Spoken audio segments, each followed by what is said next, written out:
Heto ang mga visit sa buhay mo. 1. Kilala ka lang pag may kailangan sa'yo.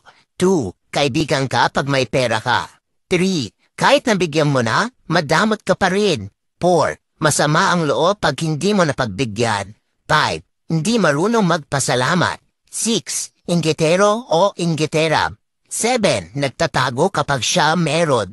8. Hindi natutuwa kapag kumaangat ka. 9. Mabait sa'yo pag may hinihingi na pabor. 10. Kaibigan ka daw pero inilalaglag ka. 11. Nag-e-imbento ng kwento sa ibang taong kausap para mapagtakpan ang masamang ugali niya.